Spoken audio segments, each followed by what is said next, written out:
Welcome to today's Explainer. We're diving right into one of the most thrilling, edge-of-your-seat adventures ever recorded. We're stepping back in time to explore an incredibly exciting and powerful ancient story about an epic journey up a mountain. So, get ready for a tale of courage, a massive test, and a climb you won't forget. Let me ask you, have you ever been asked to do something really hard? Maybe it was cleaning up a gigantic mess, or learning something brand new that just took forever? Well, imagine being asked to do the absolute hardest thing in the entire world. Because that is exactly what happens in our story today when God decides to give a brave man named Abraham the ultimate test. Part 1. The Great Test begins. Now, before we go any further, we've got to crack a little secret code. You're going to hear the name Yitzhak. That's actually the Hebrew name for Abraham's beloved son, but in English, we translate that name to Isaac. So whenever we talk about Yitzhak, we're talking about his very important son, Isaac. So, out of nowhere, God calls out to Abraham, and Abraham bravely answers, "Here I am." But suddenly, God gives him a truly shocking command. He says, "Take your son, your only son whom you love, Isaac, and go to the land of Moriah." And here is the really scary part, you guys. God asks Abraham to offer his precious son Isaac as a burnt offering on a mountain. Can you even imagine how Abraham's heart must have been pounding? Part 2. Journey up the mountain. Abraham doesn't argue, and he doesn't even complain. He wakes up super early the very next morning, saddles his trusty donkey, chops the wood, and hits the dusty road. Their long 3-day journey across the ancient landscape was just huge. Day 1 is all about packing up and leaving. Day 2, they're traveling that long, winding road. And then day 3, the suspense builds until Abraham finally raises his eyes and spots the towering mountain far in the distance. Part 3. Where is the lamb? When they get close to the base of the rocky mountain, Abraham tells his helpers to hang back with the donkey, promising that he and Isaac will return. Step by step, they gather their supplies for the steep climb.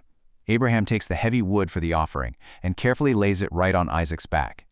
Then Abraham takes the warm, glowing fire and the sharp knife in his own hands, and side by side, they begin the quiet, slow walk up to the very top. But as they're walking, Isaac realizes something is definitely missing. He looks at his dad and asks the question that makes our hearts beat so much faster. He says, "My father, I see the fire and the wood, but where is the lamb for a burnt offering?" Right? Where is the lamb?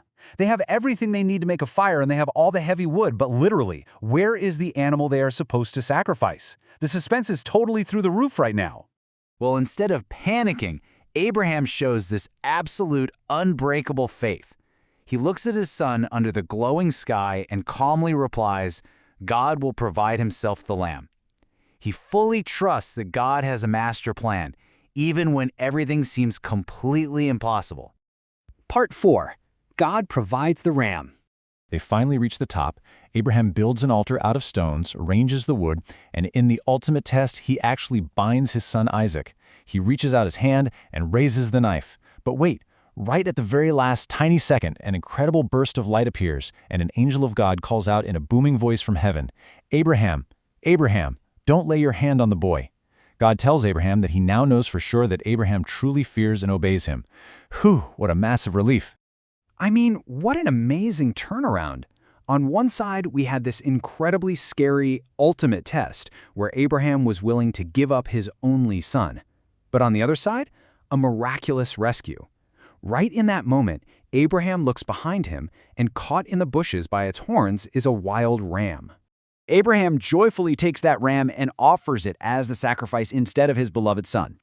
To remember this magical, sparkling moment of pure joy forever, Abraham names that very spot Adonai Yireh. That means God provides, or God will see to it. Part 5. Blessings like the stars. Because of Abraham's spectacular obedience, the angel calls out from heaven a second time with a massive, wonderful promise. God says, "I will most certainly increase your descendants to as many as there are stars in the sky or grains of sand on the seashore." Imagine trying to count all the bright stars at night or the tiny grains of sand at the beach. That is exactly how huge Abraham's family is going to be. With the epic test finished and a giant blessing secured, Abraham and Isaac joyfully skip back down the sunny mountain path. They reunite with their helpers and all travel safely back home to Beersheba, where they settle down with happy, thankful hearts. But the story is still growing, because right after Abraham gets back home, some really exciting news arrives from far away about his brother Nahor. It turns out, while Abraham was away having his incredible mountain adventure, his brother Nahor and his wife Milcah were busy growing a huge, vibrant family tree of their own. They had children named Utz, Buz, Kemuel, Kesed, Hazo, Pildish, Yidlaf, and Betuel. Wow, look at that giant number, 8. Milcah had exactly 8 children with Abraham's brother Nahor. That family tree is growing super fast.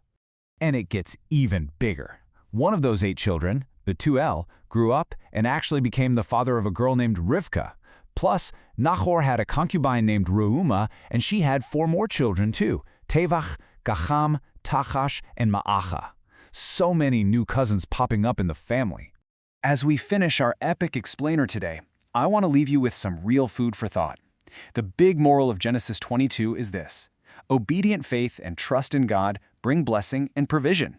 When things seem totally, impossibly hard, trusting in God, just like Abraham did, always leads to something truly amazing. So what incredibly hard thing might God be asking you to be brave about today? It's definitely something to think about. Like, share, and subscribe.